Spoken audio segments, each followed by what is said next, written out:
1850 से के पहले छुआछूत शब्द आपको मिलेगा ही नहीं।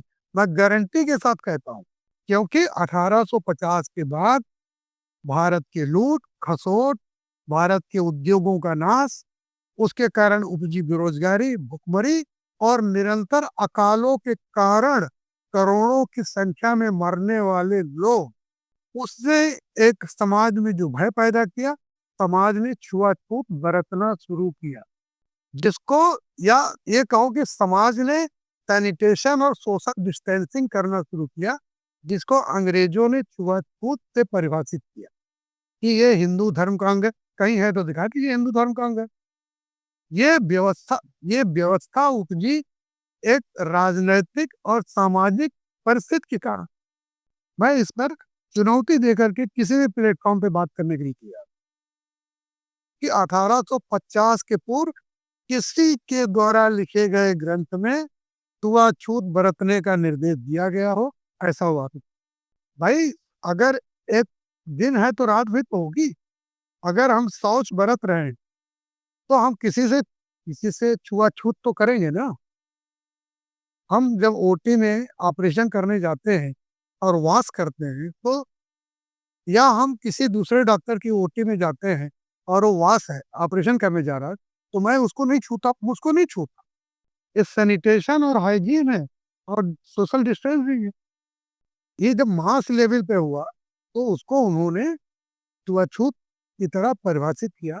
और हमारे जितने भी स्कॉलर थे, उन्होंने जाके कभी ये खोजने का प्रयास नहीं किया कि हमारे ग्रंथों में कुछ ऐसा है क्या, ऐसा कोई निर्देश दिया गया है।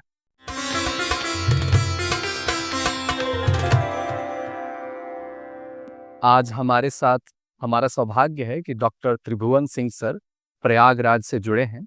ये ऑर्थोपेडिक सर्जन हैं, गीता हॉस्पिटल टैगोर टाउन प्रयागराज में। तो पहला तो प्रश्न, सीधे प्रश्नों पे आते हैं सर जी।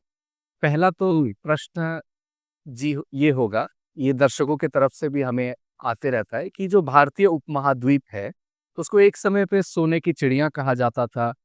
तो ये जो आर्थिक समृद्धि है, इसका क्या इतिहास रहा है और अभी इस वैभव का पतन कैसे हुआ है? इस पर यदि आप प्रकाश डाल पाए तो। जी सर।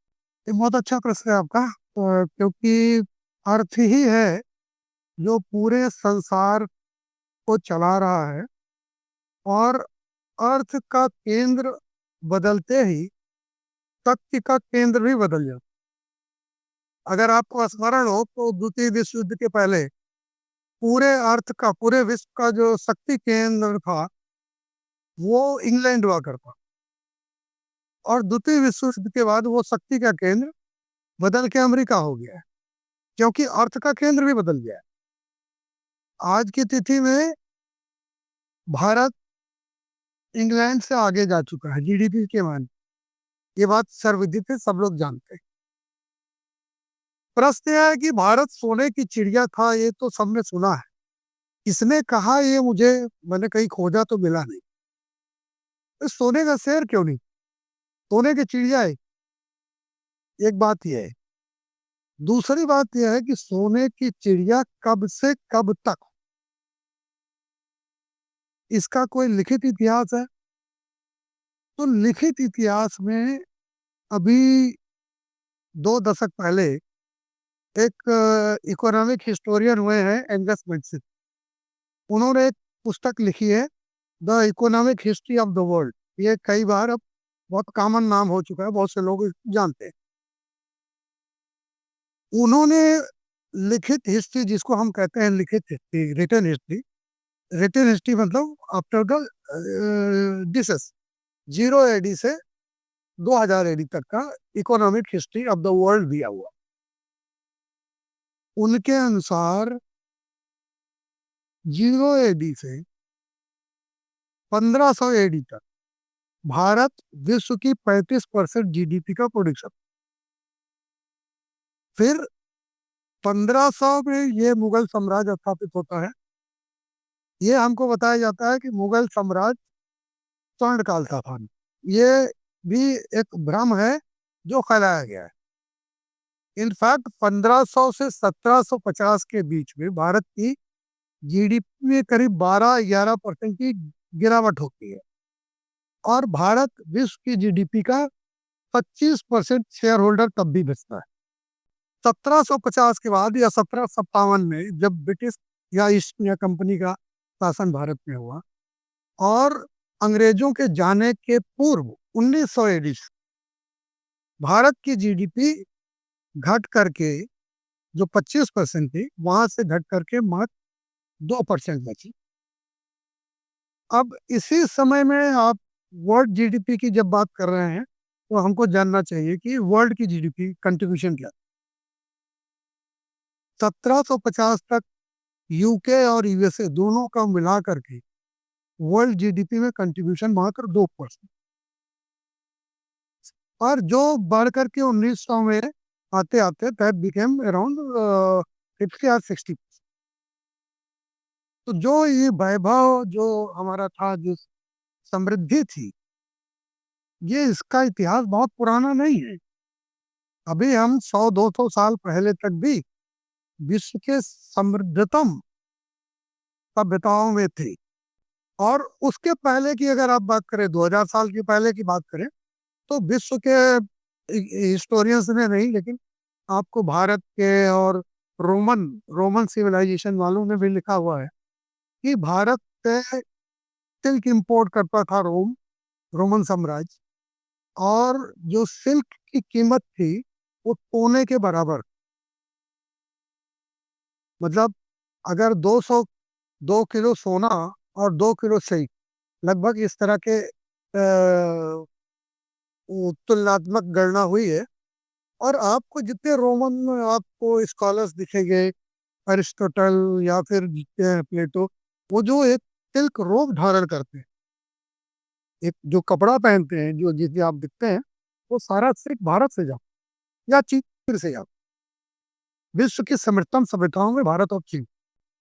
तो ये जो हम अभी आर्थिक संरचना भी देखते हैं, अभी मैंने एक न्यूज़ सुना कि स्कॉटलैंड में एक जो वाइन है बहुत अच्छी बनाई जाती है, तो उस पे कहा जाता है कि वो 1000 साल से वो जो ग्रुप है, आप उसको जाति कह लें, वो उस ज्ञान, वो उस परंपरा को जानती थी। तो मुझे अपने भी वर्ण व्यवस्था और जाति की बात याद आई कि ये इसका क्या संबंध कोई आर्थिक संरचना, इकोनॉमिक वैल्यू सिस्टम से भी है? ये वर्ण व्यवस्था का मूल में क्या है? इस पर यदि आप प्रकाश डालना चाहें। बेसिकली बेसिकली इसके पहले एक और मैं एक नोट, एक कमेंट ऐड करना चाहता हूँ। अभी कुछ दिन पहले, 2 साल पहले या 3 साल पहले, आपके विदेश मंत्री जयशंकर जी ने एक इंटरनेशनल फोरम पे बोला कि ब्रिटेन ने भारत से करीब 45 ट्रिलियन डॉलर चुराया, लूटा, जो कि करंट टाइम में ब्रिटिश की 17 वर्षों की जीडीपी के बराबर है। अर्थात अगर भारत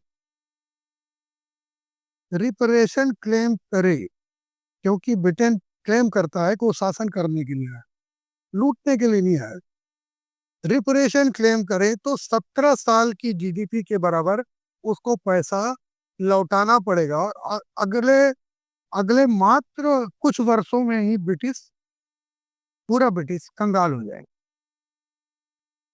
जहां तक आपने वर्ण व्यवस्था की बात की है, वर्ण व्यवस्था को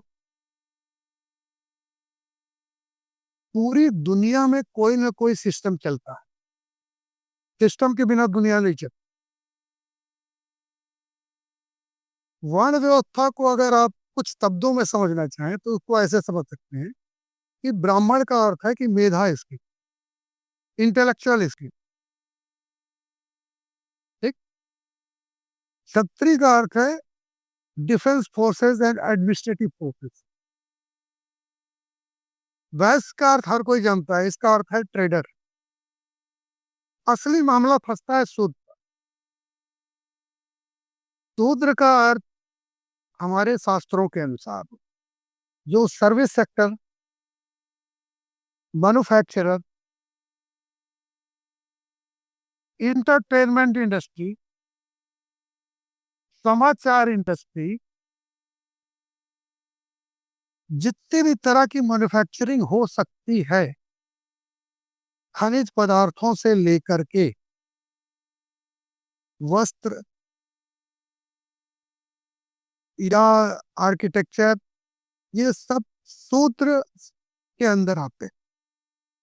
आज पूरी दुनिया में आप बताइए कि कोई भी व्यवस्था हो, उसको नाम कोई भी दे दीजिए आप। उसको आप डेमोक्रेसी दे दीजिए, उसको आप थियोक्रेसी दे दीजिए, उसको आप कम्युनिज्म कह दीजिए, उसको आप पूंजीवादी कह दीजिए। इन चारों के अतिरिक्त और कोई व्यवस्था है क्या? मेरे हिसाब से वर्ण व्यवस्था ज्ञान, विज्ञान, शिल्प कौशल, वाणिज्य और मैन्युफैक्चरिंग के आविष्कार, परिष्कार, शिक्षण, प्रशिक्षण और संरक्षण पर आधारित व्यवस्था थी। ये शोषण पर आधारित व्यवस्था नहीं थी। और इसी व्यवस्था ने हजारों साल से आपके उस वैभव का निर्माण किया था, जिसको लूटने के लिए पहले तुर्क और मुगल आते थे और बाद में ईसाई। हम किसी व्यवस्था को नहीं समझते हैं तो इसका अर्थ या तो हमारी समझ में कोई खोट है या व्यवस्था में कोई खोट है। अगर व्यवस्था में कोई खोट, तो उसने इस समृद्धि का निर्माण कैसे किया? जी, बिल्कुल। और वो लूटने ही क्यों आते थे? और ये, हाँ, लूट रही है। और प्रश्न उठता है कि इतनी बड़ी समृद्धि का निर्माण वर्ण व्यवस्था के अंतर्गत किस वर्ग ने किया? ब्राह्मण ने किया, जो पठन पाठन तक सीमित था। क्षत्रिय ने किया, जो संरक्षण, रक्षण और प्रशासन से सीमित था। वैश्य ने किया, जो ट्रेडर था, व्यवसायी था। या फिर शूद्र ने किया? किसने किया? क्या ये सीधा सीधा प्रश्न लोगों को समझ में नहीं आता है? या सीधा सीधा प्रश्न पूछा नहीं जा सकता? एक सिंपल सी चीज है। एक सिंपल, जो वैज्ञानिक बुद्धि का व्यक्ति होगा, वो ये प्रश्न करेगा। बिल्कुल। और आज भी हम वो लैंड लेबर कैपिटल जो बात करते हैं, ह्यूमन कैपिटल की बात करते हैं, उसके बिना तो संभव ही नहीं, मतलब समृद्धि को human resource is the only resource which is reliable and liable for the, या तो निर्माण के लिए भी रिस्पॉन्सिबल वही है और विध्वंस के लिए भी। वो रिसोर्स आपका किस तरह का है? वो रिसोर्स अगर रचनात्मक है तो फिर समृद्धि, शांति का निर्माण करेगा। और वो विध्वंसात्मक है तो विध्वंस और विनाश और दरिद्रता का निर्माण करे। आप बहुत बड़ी आज की डेट में आप देखते हैं, सरकार अरबों रुपए, करोड़ों रुपए खर्च कर रही है, गवर्नमेंट इंस्टीट्यूशंस बना रही है। आप आपके यहाँ मेडिकल कॉलेज जाके देखिए, बहुत सुंदर बन गया होगा। लेकिन ह्यूमन रिसोर्स की क्वालिटी के कारण ही लोग, गरीब से गरीब आदमी बड़ी मुश्किल से जाता है वहाँ, क्योंकि ह्यूमन रिसोर्स की क्वालिटी कंट्रोल वहाँ पे प्रॉब्लम। एक एक और लाइन में जोड़ देता हूँ। एक बहुत बड़ा इतिहासकार है, बिल दुरैन, जो समृद्धि की बात जी। पहले कर लेते हैं और उसके विध्वंस के परिणाम।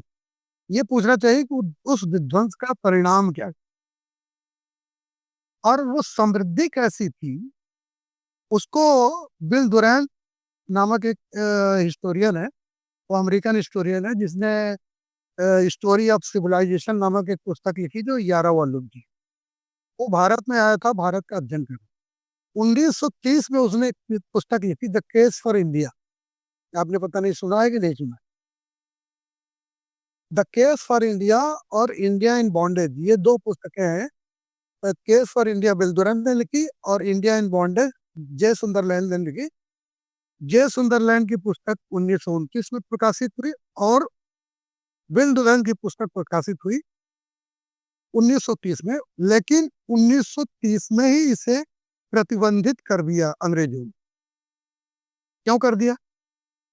वो पुस्तक पिछले 2 दशक के अंदर पुनः लाइट में आई है। बिल दुरैन क्या लिखता है? वो लिखता है कि यह वैभव हिंदुओं के विशाल और विविध उद्योगों द्वारा निर्मित हुआ। दुनिया की कोई भी ऐसी वस्तु जो सभ्य समाज में जानी पहचानी जाती है, जिसको मनुष्य का मस्तिष्क और हाथ निर्मित कर सकता है, जिसकी बहुमूल्यता या तो उसकी सुंदरता के कारण है या तो उसके मूल्य के कारण, वो सारी चीजें भारत में न जाने कब से बनती आ रही थी। और भारत यूरोप या एशिया के किसी भी देश की तुलना में बहुत बड़ा औद्योगिक और मैन्युफैक्चरिंग देश था। उसके टेक्सटाइल के उत्पाद, हैंडलूम से निर्मित महीन सूती ऊनी लिनन के कपड़े सभ्य संसार में उसकी बहुत बहुत प्रसिद्ध थे। वही हाल उसकी शानदार ज्वेलरी और हर आकार में तरासे गए महंगे पत्थरों का वह था। ऐसे ही उसकी पॉटरी, पोर्सिलेन और सिरेमिक से बने हुए विभिन्न प्रकार के रंगीन और सुंदर आकार के बर्तनों का था। यही हाल लोहे, स्टील, सोना, चांदी जैसे इस्पात की निर्मित वस्तुओं का था। इसके पास महान शिल्पकला आर्किटेक्चर थी, संसार में कहीं भी निर्मित होने वाली वस्तुओं के समान ही अति सुंदर। इसके पास विशाल इंजीनियरिंग का काम था। इसके पास महान वाणिज्यिक थे, महान व्यवसायी, महान बैंकर और फाइनेंसर। न सिर्फ यह महान सिर्फ बिल्डिंग वाला देश था, वरन यह भूमि और जल मार्गों से सभी ज्ञात रास्तों से वाणिज्य और व्यवसाय करने वाला महान राष्ट्र था। ब्रिटिश जब भारत के संपर्क में आए तो यह देश ऐसी स्थिति में था।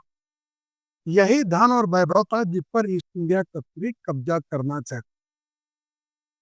ये 1930 में लिखा जा रहा है। जब आपने जो अगला प्रश्न पूछा है उसके इतिहास को लेकर के यहाँ पे मनुस्मृति जलाई जा रही। 1930 में ये एक फैक्ट बेस्ड, एविडेंस बेस्ड एक स्टेटमेंट है। अब आप ये समझिए कि जब उस जीडीपी को नष्ट किया गया, भारत अभी 1945 के बाद 80 तक मात्र 3% की जीडीपी था, ग्रोथ थी, या 3.5%, जिसको इन्हीं नैरेटिव बिल्डर्स ने उसको क्या कहा, इंडियन रेट ऑफ ग्रोथ नहीं कहा, उसको हिंदू रेट ऑफ ग्रोथ। क्यों? क्योंकि हिंदू को डेमोनाइज करना। अब वो जो ग्रोथ बढ़ के 7.5-8% या 9% जो भी गई, तो अब वो हिंदू ग्रोथ ऑफ रेट नहीं रही।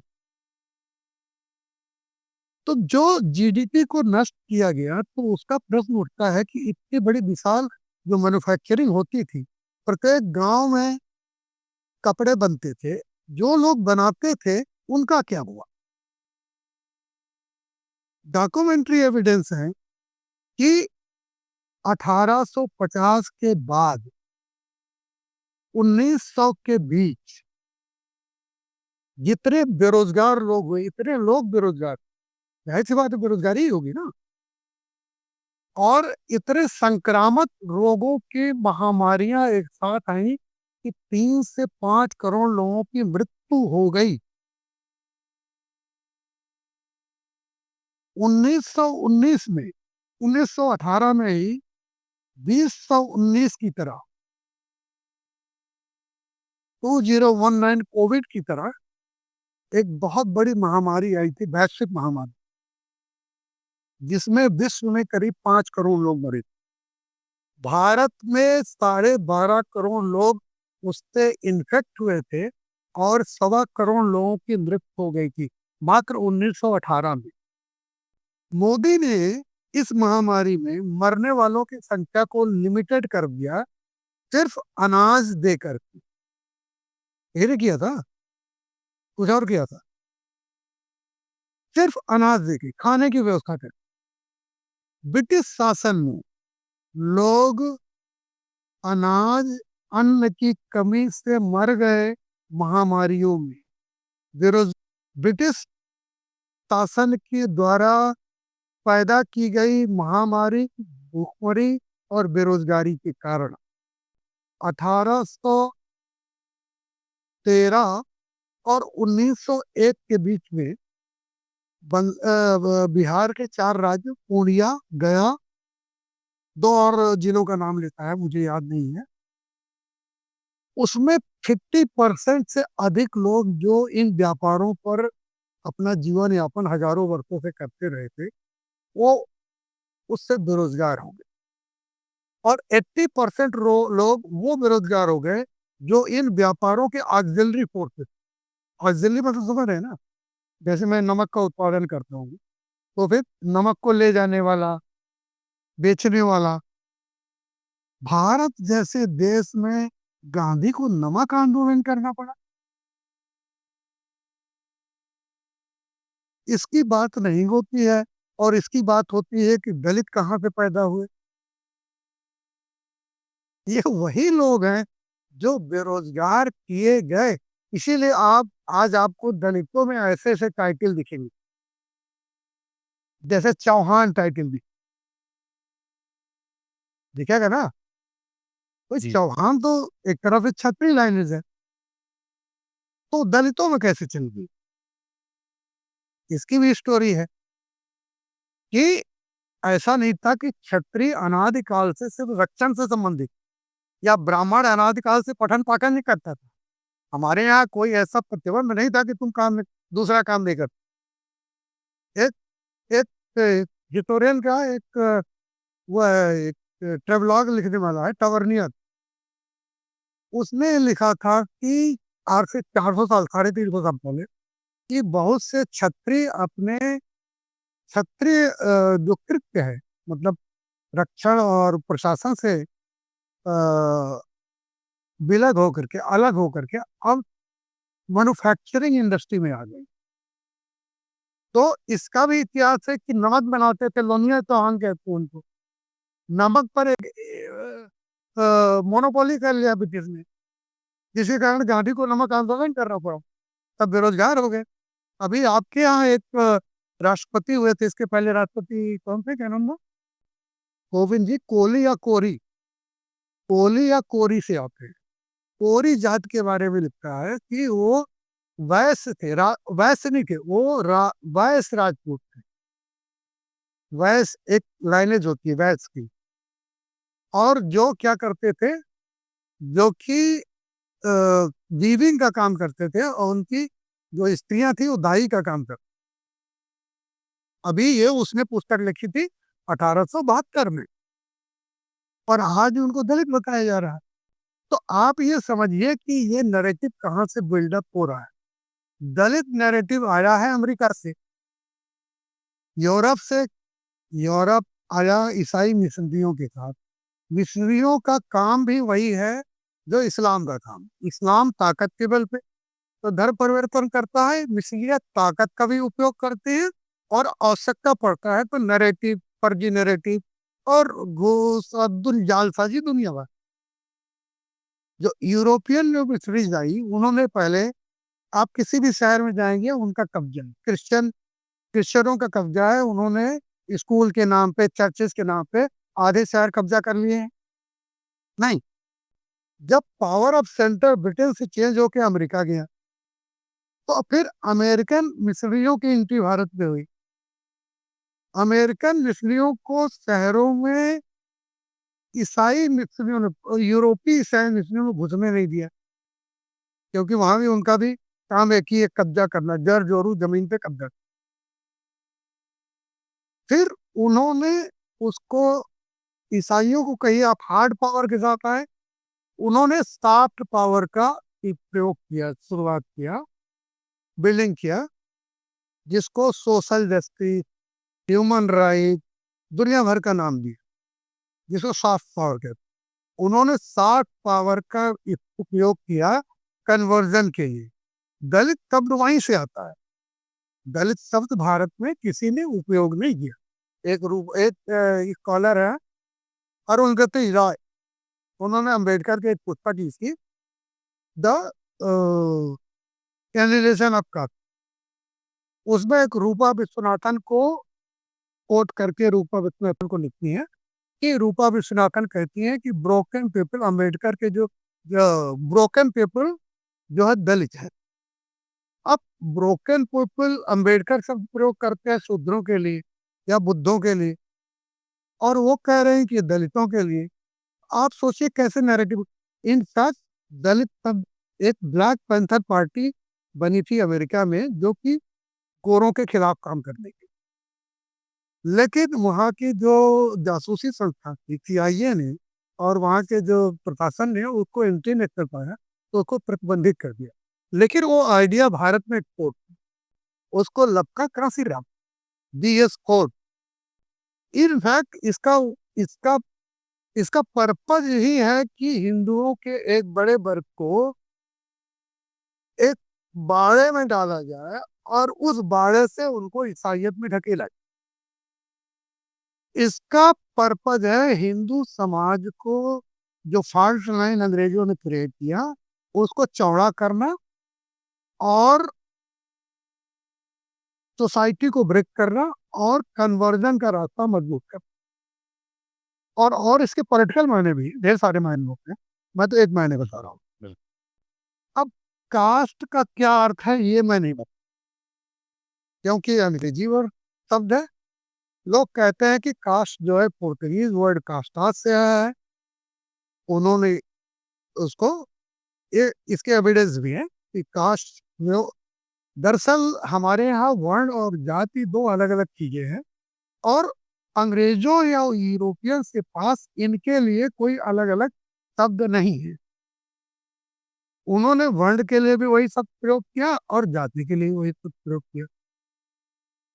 जाति का जो संबंध है, जाति का जो अर्थ है संस्कृत ग्रंथों के अनुसार, उसका अर्थ होता है कि सामान्य जन्म। जैसे पाणिनि, ओ सॉरी, पतंजल शब्द इस शब्द का प्रयोग करते हैं, जाति आयुर्भोगा। आपको जन्म मिलता है, आयु मिलती है भोग के लिए। अब उसमें कौन सी जाति है? संस्कृत ग्रंथों के अनुसार जाति का अर्थ होता है जन्म। और अगर आप उसके डिटेल में जाएंगे और डिटेल में जाएंगे तो उसका अर्थ होता है फैमिली ट्री। आप इसका संदर्भ रामायण में मिल जाएगा। महाभारत में तो मैंने नहीं खोजा है, लेकिन रामायण में मैंने वाल्मीकि रामायण में खोजा है, तुलसीदास के रामायण में भी मिला।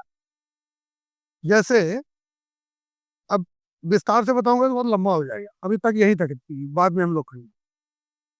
जाति का अर्थ है, अगर हमारी हमारी सभ्यता 1 लाख साल पुरानी, एक फैमिली ट्री आते आते आते आते आते कैसे हो जाती है, आज उसकी संख्या लाखों में हो गई। और उसका अर्थ था कि एक स्पेशलाइज्ड काम में मोनोपोली। जैसे आप एक तांती, अगर आप खोजेंगे तांती, तो तांती टाइटल आपको मिल जाएगा, ठीक है जी।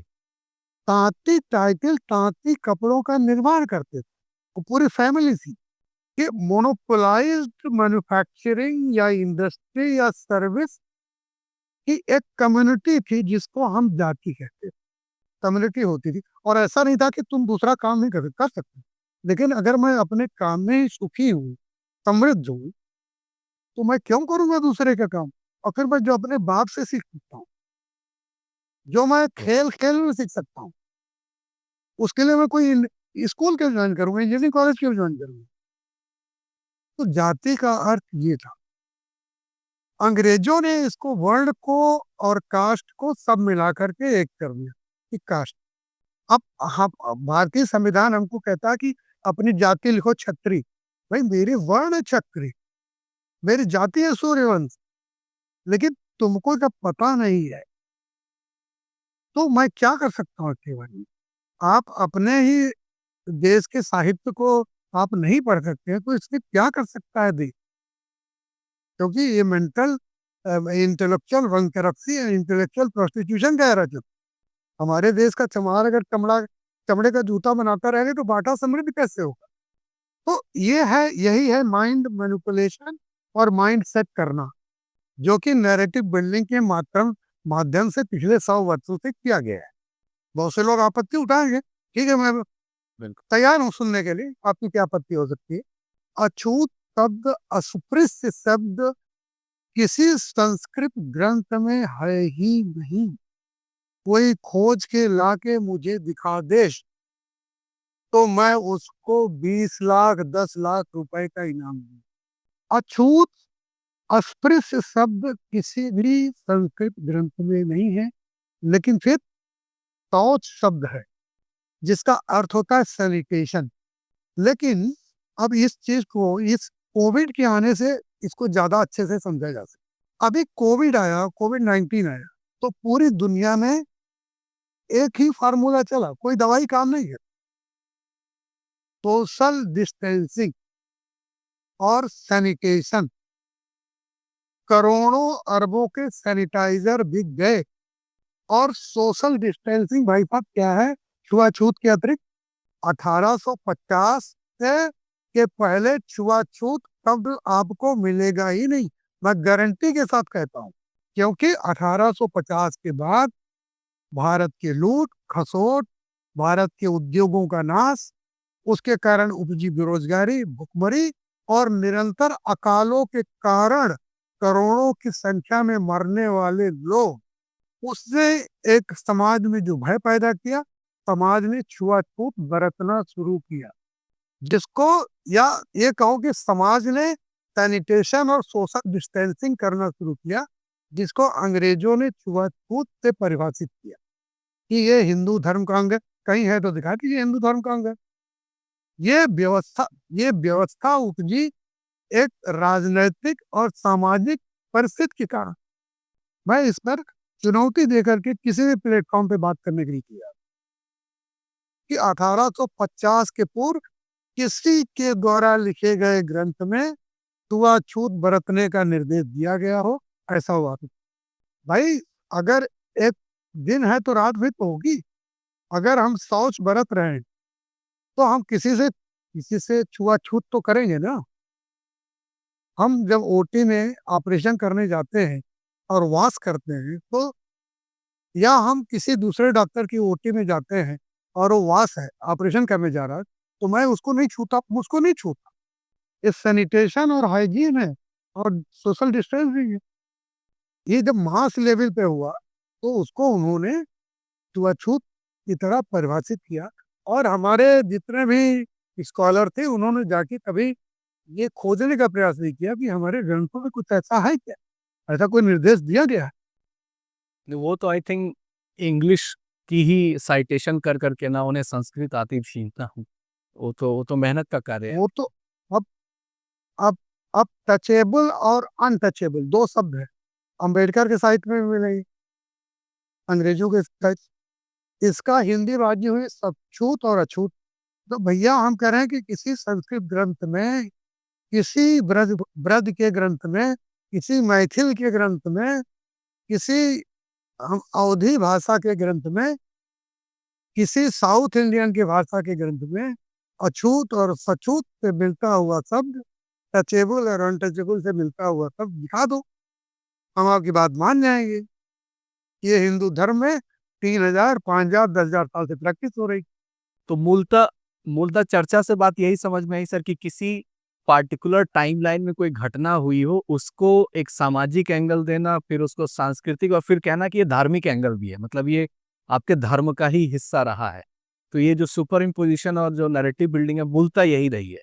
किसी एक घटना को आपके देखिए, कल्चर पे। Fake fake fake news creation जो है, वो हम लोगों के लिए नया चीज था। अभी आप परिचित है कि फेक न्यूज होता है राइट। ना। राइट। आप एक सेल्सस नाम का रोमन स्कॉलर है, सेकंड सेंचुरी का, उसने एक पुस्तक लिखी थी दूसरी शताब्दी में, ईसाइयत के खतरे को बताते हुए, on the on the doctrine. उसने बताया कि ईसाइयत प्रोपेगेंडा और फेक न्यूज का मास्टर, इनकी इनकी मॉडस ऑपरेंडी ही फेक न्यूज क्रिएशन है। हमारे लिए फेक न्यूज बहुत बड़ी बात हुई, जो कि सोशल मीडिया के आने के बाद पता चला कि ऐसा कुछ चीज होता है। लेकिन फेक न्यूज क्रिएशन शताब्दियों से चल रहा है। आपको एक उदाहरण देता हूँ।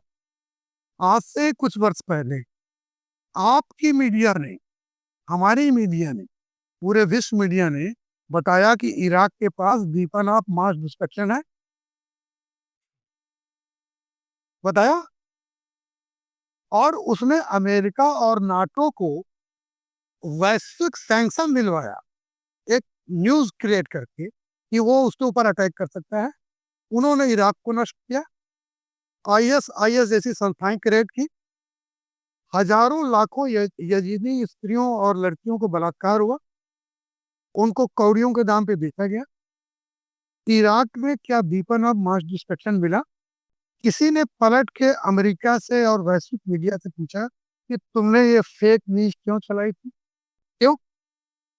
क्योंकि ये उनका मॉडस ऑपरेंडी है और भारत के संदर्भ में वो 150 साल से कर रहे थे।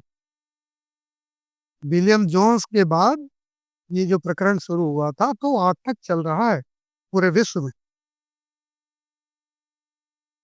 फेक नैरेटिव को फैक्ट बता।